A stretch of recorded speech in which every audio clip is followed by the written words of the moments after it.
आप देख रहे हैं एसएमसी आवाज सैफी अब्बास के साथ। नमस्कार, एसएमसी आवाज में एक बार फिर आपका स्वागत है।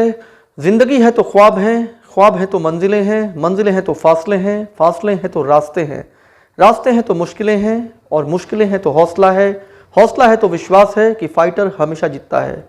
हम बात कर रहे हैं समाज सेवी और इंडस्ट्रियलिस्ट संजय सिंह की, जो 35 साल से यहाँ पर समाज सेवा कर रहे हैं और एक ऐसे व्यवसायी हैं जो अपने व्यवसाय से ज़्यादा दूसरों के लिए बेहतर सोच के साथ कुछ करना चाहते हैं। और जब वो सिंगरौली के विकास की बात होती है तो वो थोड़ा सा दुखी हो जाते हैं।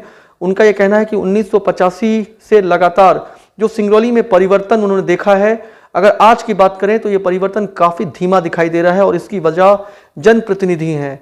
और इसके साथ साथ जब उनसे विस्थापन की बात की गई तो उन्होंने कहा कि सिंगरौली का विस्थापन अगर हो रहा है तो विस्थापन से पहले जो एक विस्थापन दिखाई दे रहा है ये बेहद दुखद है।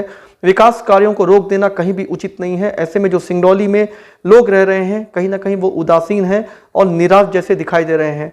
जीवन यापन के लिए और व्यवसाय के लिए जो एक गतिरोध दिखाई दे रहा है वो निरंतर बेहतर स्थिति में चलना चाहिए और जब विस्थापन की स्थिति होगी तो लोग इसके लिए तैयार हैं। लेकिन विस्थापन को लेकर जो जनप्रतिनिधियों की एक उदासीनता दिखाई दे रही है उसके लिए आखिर चीज़ें कैसे बेहतर होंगी, ये एक सोच के साथ चीज़ों को आगे बढ़ाने की भी ज़रूरत है।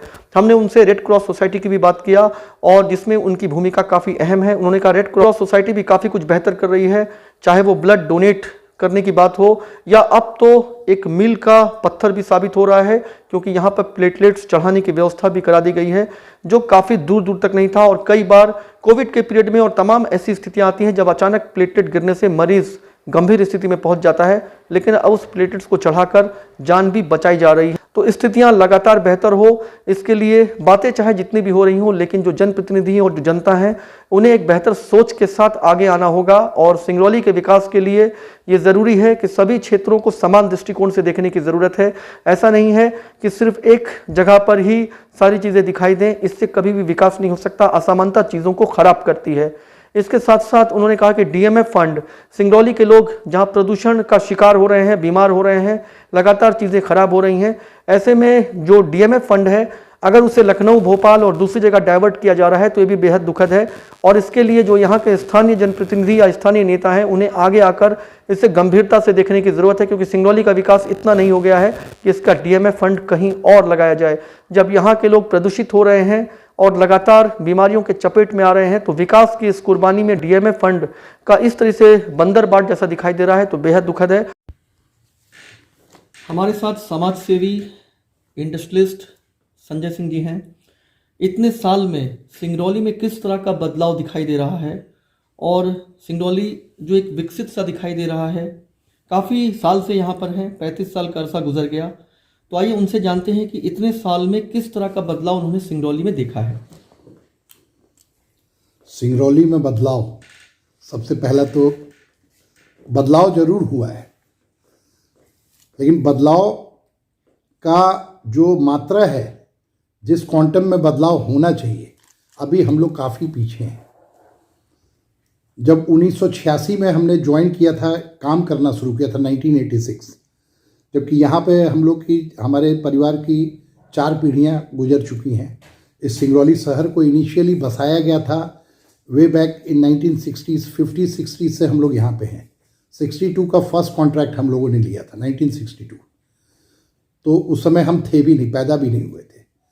और फादर ग्रैंडफादर लोग का ये था रेलवे लाइन का पूरा कटिंग करके, गढ़वा लाइन का थ्रू आउट स्टेशन वहाँ से बनाते हुए, और मोरवा रेलवे स्टेशन का कटिंग करके टोटल स्टेशन को, उस समय कैलकाटा से सारा चीज़ मैनेज होता था। तो उस समय से सिंगरौली को डेवलपमेंट का जो प्रोसेस है वो स्टार्ट है। 1956 के आसपास आपका रिहंद का काम हो रहा था। यहाँ जितने लोग बाद में आए इधर, ज़्यादातर रिहंद के विस्थापित हैं। सो कॉल्ड यहाँ पे जो जितने भी थे वो पूरा फॉरेस्ट था, रीवा महाराज का काला पानी का ये होता था। और वे बैक 50-60 से हम लोग वो चीज़ देखते, हमारे फोर फादर्स जो हैं उन्होंने देखा इस चीज़ को। और उस समय से लेके आज तक जो डेवलपमेंट है, तो 86 तक का डेवलपमेंट तो काफ़ी ठीक था, चूँकि जब हम लोग कॉलेज से आए तो उस समय बड़ा अच्छा लगा। नया नया उस समय इन रोडों पर लाइट लगा था, जो पहली बार में लाल हो जाता था, जो फ्लोरोसेंट टाइप का वो था फर्स्ट टाइम वो इंट्रोडक्शन हुआ था, लग रहा था ये कहाँ कौन से जगह में हम लोग काम कर रहे हैं। लेकिन धीरे धीरे डेवलपमेंट पीछा होता गया और माइंस का एरिया बढ़ता गया। जब कहने का मतलब कि आज हम लोग 100 मिलियन टन पर हैं, तो पता लगा कि जब हम लोग 10 मिलियन टन कर रहे थे तो जो हमारे पास इंफ्रास्ट्रक्चर था, उस इंफ्रास्ट्रक्चर से हम हार्डली मतलब 15 मिलियन 20 मिलियन के आसपास पहुंचे होंगे इंफ्रास्ट्रक्चर के मामले में। लेकिन जो एक्चुअल प्रोडक्शन होने लग गया जो 100 मिलियन टन, तो वो हम लोग कोसों दूर हो गए। जैसे कि अब आज लीजिए कि हम लोग का रेलवे कनेक्टिविटी, सिंगरौली में सबसे बड़ी समस्या क्या है? Connectivity problem. रेलवे कनेक्टिविटी आज हम लोग बहुत दिन से सफ़र कर रहे हैं। सिंगरौली विकास मंच के थ्रू हम लोगों ने बहुत प्रयास किया, आंदोलन भी किया। उस आंदोलन में एक लंबा समय मैंने ये रहा, और लेकिन हम लोग को 2 ट्रेनें भी मिली। उसी पीरियड में ये भी तय हुआ कि भाई लाइन का डबलिंग हो, रेलवे लाइन का डबलिंग हो। एक बार नाग साहब जब सीएमडी थे तो उन्होंने बोला कि कल मीटिंग है रेलवे की और कहते हैं कोल मिनिस्ट्री की, तो कल जॉइंट मीटिंग होने जा रहा है। हम लोग एक लेटर देने जा रहे हैं, क्या आप लोग भी अपने तरफ से इसमें प्रयास कर सकते हैं? नाग साहब का इस एफर्ट को हम लोग बहुत पॉजिटिव एफर्ट माने थे। चूँकि पहली बार उस तरीके का आया था, तो हम लोग ने भी रात में बैठ के 12-1 बजे रात तक हम लोगों ने लेटर बनाया, और 2 NCL का लेटर, हम लोग का लेटर, दोनों लेटर यहाँ से गया, जिसमें कि इस लाइन का डबलीकरण करने का और ये था। उसमें सारा चीज़ लिखा गया था कि जर्जर हो चुके हैं, इस तरह से पब्लिक को भी दिक्कत हो रहा है, और कोल ट्रांसपोर्टेशन जो यहाँ का मेन मकसद है, उस मकसद से भी हम लोग पिछड़ रहे हैं। तो दोनों चीज़ है, ये बात सही है। सिंगरौली का डेवलपमेंट जब तक इंफ्रास्ट्रक्चरल और पब्लिक दोनों का हिसाब से नहीं चलेगा, तो इस एरिया का ग्रोथ नहीं होगा। आज हमारा एरिया 25% पावर पूरे देश को देता है, तो ये एक बहुत बड़ी बात है। इसीलिए हम लोग चाहते हैं अब ये, लेकिन इस 25% पावर को पूरा करने के लिए हमारा एरिया बंटा हुआ है यूपी में, MP में, फिर केंद्र शासन का अलग से ये चल रहा है। तो इससे बेटर क्यों ना कि इस पूरे सोनभद्र और सिंगरौली को एक मिला के एक यूनियन टेरिटरी बना दिया जाए, और यूटी बना देने के बाद इस एरिया का ग्रोथ भी संभव होगा। तो डेवलपमेंट तब हो कि जब इन चीज़ों को हम अचीव कर लें, तो इसको हम लोग डेवलपमेंट मानते। और जो भी लोग अभी डेवलपमेंट हम लोग कर रहे हैं, ये डेवलपमेंट आज के दिन में इसको सेटिस्फैक्ट्री किसी एंगल से नहीं बोला जाता। लैप्सेस क्यों है? लैप्सेस क्यों लग रहा है? लैप्सेस ये है कि इस पे कहते हैं जिस ग्रोथ के स्पीड से चलना चाहिए, पूरा देश जिस स्पीड से चल रहा है, उस स्पीड से हम लोग नहीं चल रहे हैं। हमारा यहाँ पे हमारी सोच को बदलना पड़ेगा, हमारे जनप्रतिनिधियों को भी स्ट्रांग होना पड़ेगा। बहुत बार क्या होता है कि जो रूलिंग पार्टी होती है, चाहे कांग्रेस के हों, बीजेपी के हों, वो जब पावर में रहते हैं तो वो उस चीज़ के लिए लड़ते नहीं हैं।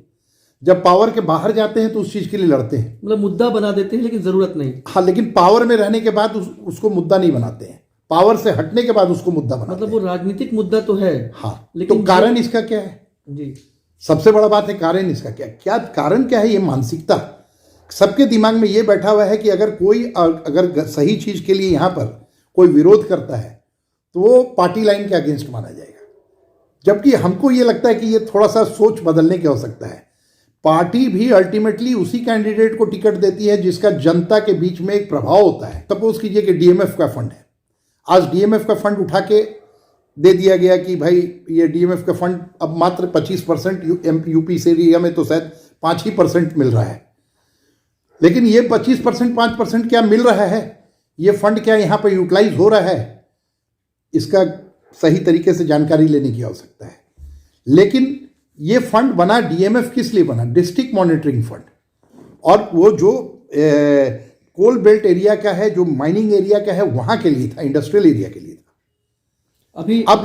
अभी जो डेवलपमेंट है, इसको लेकर क्या आप कहेंगे कि क्या सबसे बड़ी ज़रूरत है जिसको लेकर ये कहा जाए कि बातें चाहे हो जुमलेबाजी में, चाहे कहा जाए कि सिंगरौली सिंगापुर हो रहा है या डेवलप कर रहा है, लेकिन आपकी नज़र में being a socialist, being a contractor, आपको क्या लगता है कि क्या बेहतर होना चाहिए और क्या कमियां हैं जो अभी तक नहीं हो पाई? तो सिंगरौली में क्या आपको लगता है कि डेवलपमेंट में जो है ये चीज़ें पिछड़ गई हैं? रोड एकदम पिछड़ गए हैं। एयरपोर्ट यहाँ बहुत पहले हो जाना चाहिए था।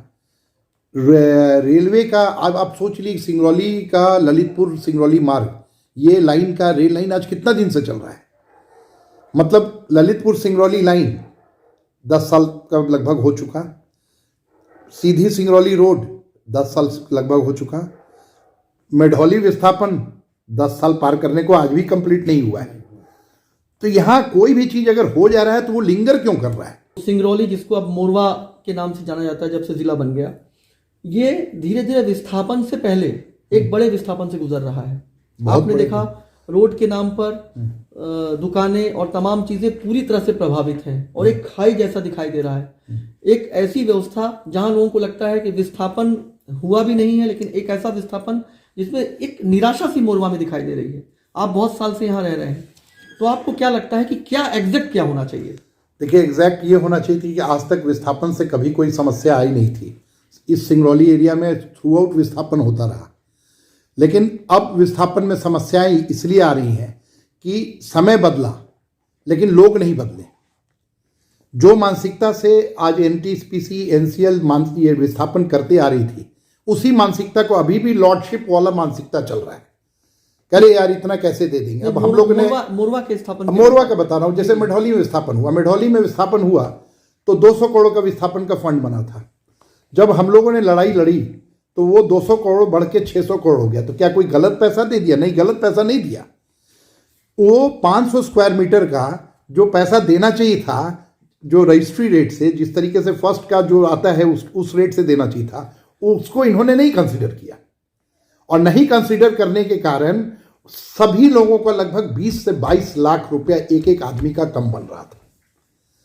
जब एक एक आदमी का 20 से 22 लाख रुपया 500 स्क्वायर मीटर पर कम बनेगा तो कितने लोगों में से, तो 400 बढ़ गया। जब 400 बढ़ गया तो फिर एक बार मीटिंग हुई तो इन लोगों ने बोला कि यार इन लोग तो अभी भी मतलब इस चीज़ के लिए प्रयासरत हैं, बोल रहे हैं कि नहीं ये कम है, तो जबकि इनका 400 बढ़ा दिया गया।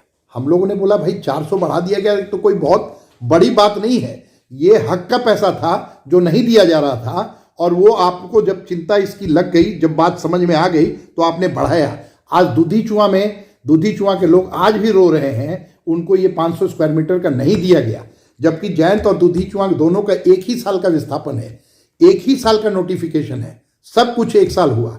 चूंकि उनका 2015 के पहले हो चुका था इसलिए वो बात दब गई। चूंकि लार एक्ट में था कि 2015 के बाद के जो विस्थापन होंगे उसमें दिया जाएगा जिसका पैसा नहीं दिया गया हो, लेकिन उनका पैसा दे दिया गया। वहाँ पे किसी को ज्ञान था नहीं इस बात का। जब तक इस बात की ज्ञान हुआ, जानकारी मिली, तब तक क्या हुआ कि उनका हो चुका था, लेकिन जयंत का जो विस्थापन था वो बचा हुआ था। अब जयंत का विस्थापन बचा हुआ था तो हम लोगों ने इस चीज़ के लिए फाइट किया तो कम से कम कुछ हद तक तो हम लोग कामयाब हो गए। लेकिन थोड़ा हम लोग आपस में ही, मतलब लोग जो थे यहाँ पर उतना यूनाइट नहीं हो पाए। अगर प्रॉपर यूनाइट होते तो जयंत का बहुत कम मुआवजा दिया गया। अब आपको सिंपल सा एक एग्जांपल देते हैं। 1 हेक्टेयर भूमि का जो मुआवजा था 10 लाख रुपये लगाया गया, पहले 4 लाख रुपये लगाया गया। तो 4 लाख रुपया से मतलब 10 लाख रुपये जो टोटल किया गया वो लगभग 10 रुपये स्क्वायर फीट बैठता है। 8 रुपये स्क्वायर फीट तो रेंटल मिलता है। कौन सा ज़्यादा पैसा दे दिया गया? इतना सस्ता जमीन कहाँ मिलेगा? इतने मात्रा में कोयला है, इतना ज़्यादा कोयला है, कोयला का रेट इतना ज़्यादा हो चुका है और इतना सस्ता ज़मीन मिला है। इससे सस्ता और क्या हो सकता है? आने वाले समय में तो और महंगा होगा। तो कोई भी अधिग्रहण किसी भी हालत में महंगा नहीं है। सिंगरौली के लोग को दो पैसा ज़्यादा देने में कष्ट महसूस हो रहा है, और यहाँ का डीएमएफ का फंड उठा के पूरा चला जा रहा है भोपाल और लखनऊ, उसमें कष्ट नहीं महसूस हो रहा है। अगर यहाँ के लोगों को 2 पैसे का फायदा हो गया, ठीक है साहब, उसने वे कहते हैं मकान बना लिया, कुछ भी कर लिया, उसने नियम से उसको पैसा मिल रहा है कि नहीं? अगर वो नियम से पैसा ले रहे हैं तो देने में दिक्कत क्या है? आप तो नियम से मिला हुआ पैसा डीएमएफ फंड यहां से लेके चले जा रहे हैं। यहां का सीएसआर का पैसा कानपुर में खर्चा हो रहा है, कानपुर में टॉयलेट बन रहा है, वो सही है। और जो लोग अपने हक के लिए अपना उजड़ के और अपने धुआं गर्दा सब खा के और अपने लिए मांग रहे हैं तो वो गलत हो गया। वहां बैठ के सारा स्कूटनी और सारा डाइसेक्शन कर रहे हैं। उस डाइसेक्शन के लिए आपको कष्ट है और इसके लिए नहीं कष्ट है। आज कोई भी कलेक्टर रहे, कोई भी जनप्रतिनिधि रहे, उनको इस पर ध्यान देना चाहिए। हम लोग को सिर्फ मतलब इतना ही है कि जो कानूनन मिल सकता है, जो दिलवाया जा सकता है, अधिकतम वो दिलवाया जाए। क्योंकि ये हमेशा बोला गया है, कानून में भी बोला गया है कि जो अधिकतम लाभ हो वो दीजिए। अब आप उठा के सिर्फ जमीन पर आपने 12% का इंटरेस्ट दे दिया। और बोला कि नहीं नहीं हो गया, जमीन का इंटरेस्ट है, शुरू से लेकर अंत तक वही दे के पूरा कर दिया। आप 10 साल प्रक्रिया लगाए हैं पूरा विस्थापन का, 10 साल पुराना रेट दे रहे हैं, मकान का आपने ये पैसा नहीं दिया उस समय से लेके आज पैसा दे रहे हैं, 10 साल तक कौन उसका इंटरेस्ट खाया? तो क्या ये दिन आ गया है कि एनसीएल एनटीपीसी को पब्लिक का पैसा खा के काम करना पड़ेगा क्या? अगर ये पैसा 10 साल पहले मिलता तो इतना ही पैसा मिलता उसको जो उसका था। मान लीजिए इंटरेस्ट जो नहीं था तो आपने उस दिन भी नहीं दिया, आज भी नहीं दिया, ये 10 साल तक उसका इंटरेस्ट खा के, और आज आप उसके साथ नियम कानून की बात कर रहे हैं।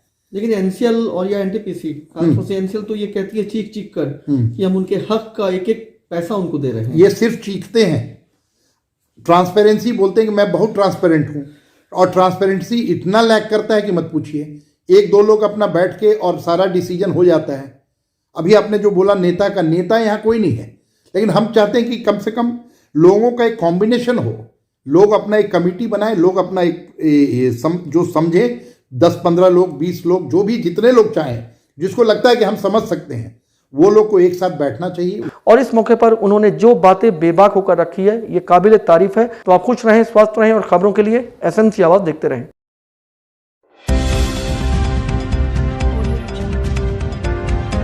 आप देख रहे हैं एसएमसी आवाज सैफी अब्बास के साथ।